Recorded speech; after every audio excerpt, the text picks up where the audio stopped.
because I'd been through the Pentagon right after 9/11. About 10 days after 9/11, I went through the Pentagon and I saw Secretary Rumsfeld and Deputy Secretary Wolfowitz. I went downstairs just to say hello to some of the people on the Joint Staff who used to work for me, and one of the generals called me in. He said, "Sir, you got to come in. You got to come in and talk to me a second." I said, "Well, you're too busy." He said, "No." He says, "We've made the decision. We're going to war with Iraq." This was on or about the 20th of September. I said, "We're going to war with Iraq. Why?" He said, "I don't know." He said, "I guess they don't know what else to do." So I said, "Well, did they find some information connecting Saddam to Al-Qaeda?" He said, No. He says, "There's nothing new that way. They've just made the decision to go to war with Iraq." He said, "I guess it's like we don't know what to do about terrorists, but we've got a good military and we can take down governments." And he said, "I guess if the only tool you have is a hammer, every problem has to look like a nail."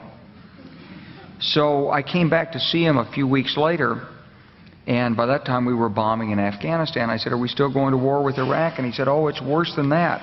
He said, he reached over on his desk, he picked up a piece of paper, and he said, I just got this down from upstairs," meaning the Secretary of Defense's office today, and he said, "This is a memo that describes how we're going to take out 7 countries in 5 years, starting with Iraq and then Syria, Lebanon, Libya, Somalia, Sudan, and finishing off Iran."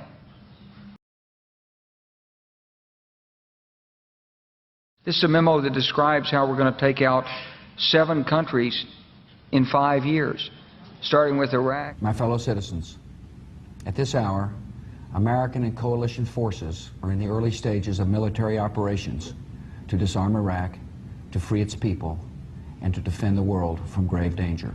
And then Syria. We had a chance to talk about a wide range of international issues, including the situation in Syria.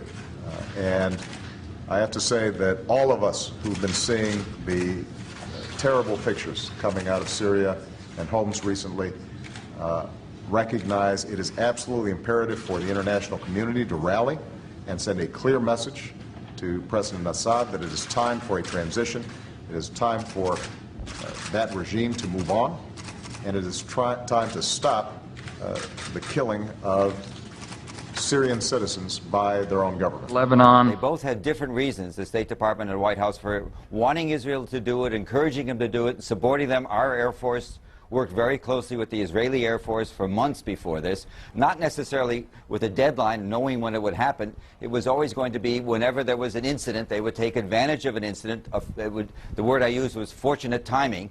When Hezbollah grabbed some of the Israeli soldiers in early July, that was then a pretext, I think that's the only word, for a major offensive that had been in the works a long time. Libya. Today we can definitively say that the Gaddafi regime has come to an end. The last major regime strongholds have fallen. The new government is consolidating the control over the country, and one of the world's longest-serving dictators is no more. Somalia. Well, violence isn't only on the rise in Afghanistan. In fact, it looks like America's shadow wars have now increased by 1. Drone strikes have long been reported in Pakistan and Yemen, but now there's news that a week ago, a U.S. drone aircraft fired on 2 leaders of the Somalian organization Al-Shabaab. Sudan. President Obama is sending 100 combat-equipped troops to Central Africa to advise local forces on getting rid of one of the continent's most vicious operatives, Joseph Kony, the head of the Lord's Resistance Army, a group responsible for atrocities across the region. It's the first open deployment of U.S. ground combat power to Africa since the Black Hawk Down incident in Somalia in the 1990s that killed 18 troops. U.S. troops may wind up now in Uganda, South Sudan, the Central African Republic, and the Democratic Republic of the Congo. It's part of a growing military effort to engage in Africa. Finishing off Iran.